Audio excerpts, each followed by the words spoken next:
അങ്ങനെ ഈ അതുൽ MC മുന്നോട്ട് വന്ന സമയത്ത് അതുൽ MCയെ വൻ പോലീസ് സന്നാഹത്തിന്റെ നേതൃത്വത്തിൽ തടയുകയും ചെയ്തു. ആ സമയത്ത് ഒരു വശത്ത് മന്ത്രിയുണ്ട്, ഒരു വശത്ത് KSUവിന്റെ നേതാവ് MC അതുലുണ്ട്. അങ്ങനെ ഒരു വശത്ത് മന്ത്രിയും ഒരു വശത്ത് MC അതുലും ഉണ്ടായി. അപ്പോൾ മന്ത്രി പറയുന്നു, എനിക്ക് മുന്നോട്ടേക്ക് പോകണം, ഞാൻ മുന്നോട്ടേക്ക് പോകും എന്ന് മന്ത്രി പറയുന്നു. അങ്ങനെ മന്ത്രി മുന്നോട്ടേക്ക് പോകാൻ തയ്യാറാകുന്നു. അപ്പോൾ MC അതുലിനെ പോലീസിന്റെ വൻ സന്നാഹം അവിടേക്ക് മാറ്റി നിർത്തുന്നു. അതാണ് നമ്മൾ അവിടെ കണ്ടത്. ആ സമയത്താണ് തനിക്കെതിരെ അക്രമം ഉണ്ടായി, തനിക്ക് പരിക്കേറ്റു എന്ന് മന്ത്രി തന്നെ പറയുന്നത്. അങ്ങനെ മന്ത്രിക്ക് ചുറ്റും വൻ പോലീസ് സന്നാഹം ആ സമയത്ത് അവിടെ ഉണ്ടായിരുന്നു. MC അതുൽ എന്ന കണ്ണൂർ KSUവിന്റെ ജില്ലാ പ്രസിഡന്റിനെ അവിടേക്ക് മാറ്റുകയും ചെയ്തിരുന്നു.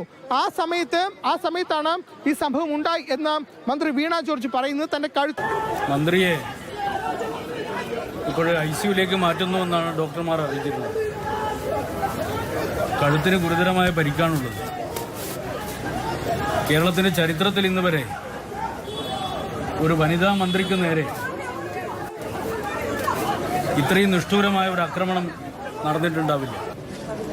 പ്രതിപക്ഷ നേതാവിന്റെ ഉൾപ്പെടെ അറിവോടുകൂടി ബഹുമാനപ്പെട്ട മന്ത്രിയുടെ വീട്ടിന് നേരെ റീത്ത് വെച്ചതാണ്. ആ റീത്ത് വെച്ചതിന്റെ തുടർച്ചയായിട്ടാണോ മന്ത്രിയെ അപായപ്പെടുത്താൻ വേണ്ടി ശ്രമിച്ചത് എന്നുള്ളത് പ്രതിപക്ഷ നേതാവ് വ്യക്തമാക്കണം.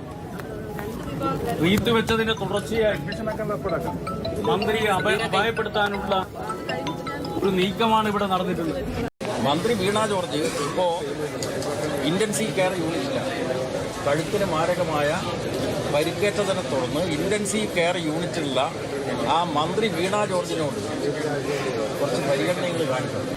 കൈക്കും കഴുത്തിനുമെല്ലാം പരിക്കേറ്റിരിക്കുന്നു. കൈയും കഴുത്തും പിടിച്ച് തിരിക്കുന്ന നിലയിലേക്ക് വന്നു എന്നാണ് അവിടെ നിന്ന് കിട്ടിയ വിവരം. ഒരു മന്ത്രിക്കെതിരെ നടക്കുന്ന ആദ്യത്തെ ഒരു പ്രതിഷേധം മർദ്ദനമെന്ന് പറയാൻ പറ്റില്ല. മുമ്പ് 2014 മുന്നും ഉമ്മൻചാണ്ടിക്കെതിരെ ഇങ്ങനെ അതല്ല, ഉമ്മൻചാണ്ടിക്കെതിരായിട്ട് അത് ഉമ്മൻചാണ്ടി സ്ത്രീ ചെയ്യുന്നു. പോകണം റീത്ത് വെക്കുക, പുല്ലൊന്ന് പ്രഖ്യാപിക്കുക, എന്നിട്ട് കൊല്ലാനുള്ള ശ്രമം നടത്തുക. അതാ ഉണ്ടായേ കേട്ടോ. അതിന് ലളിത ഏതാ പത്രം